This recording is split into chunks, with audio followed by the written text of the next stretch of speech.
Hello दोस्तों, आज मैं आपको बताऊंगी शिव और पार्वती कौन है। ये एक ही हैं।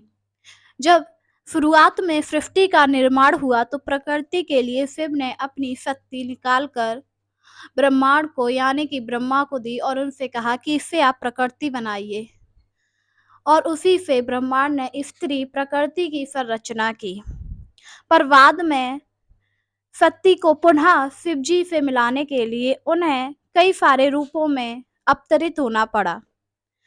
बताया जाता है उनके 101 रूप थे। उन्होंने इनसे ज़्यादा रूप लिए थे पर अभी तक वह शिवजी से नहीं मिल पाई थी। पहली बार उनका शिवजी से मिलन हुआ सती के रूप में।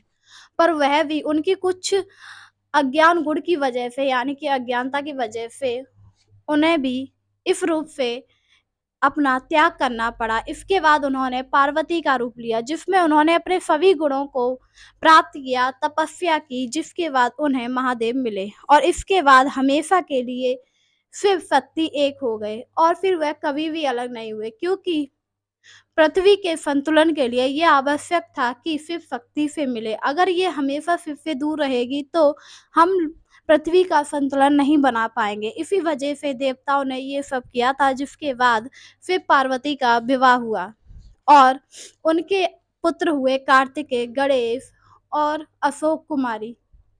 ये उनके 3 पुत्र थे, जिनमें 1 पुत्री 2 पुत्र। वहीं अगर हम इनकी सवारियों की बात करें तो भोले जी नंदी की सवारी करते हैं और माता पार्वती शेर की सवारी करती हैं, पर कई रूपों में उन्होंने गाय की भी सवारी की है। तो इस वजह से हमें इन्हें एक ही मानना चाहिए। अगर आप शिव जी की पूजा करते हैं तो आपको पार्वती की अवश्य पूजा करनी चाहिए। अगर आप ऐसा करते हैं तो आपको ज़रूर फल मिलता है और आपकी सभी इच्छाएँ पूरी हो जाती हैं। बहुत सारे लोग होते हैं जो सिर्फ़ शिव जी की पूजा करते हैं और पार्वती की अलग पूजा करते हैं। उन्हें ऐसा नहीं करना चाहिए। अगर आपने शिव जी का व्रत रखा है तो आपको शिव जी और पार्वती की एक साथ पूजा करनी चाहिए, क्योंकि ये दोनों एक ही हैं। अगर आप अलग-अलग पूजा करोगे तो इससे आपको फल भी कम अलग-अलग मिलेगा। मैं ये नहीं कह रही फल नहीं मिलेगा, फल मिलता है, पर अगर आप एक साथ पूजा करते हो तो ये दोनों बहुत जल्दी प्रसन्न हो जाते हैं और आपकी हर इच्छाओं को पूरा करते हैं। पुराने समय में बहुत सारे ऐसे भक्त हुए शिव जी के, जिन्होंने शिव जी की बहुत तपस्या की। वहीं पार्वती के भी अलग भक्त हुए, क्योंकि इन दोनों के भक्त अलग-अलग हैं। पर आज की अपेक्षा शिव जी सबसे बड़े भगवान हैं, उन्हें सबसे ज़्यादा पूजा जाता है। हम जिधर भी देखेंगे उधर सिर्फ शिव जी की ही महिमा का गुणगान होता है।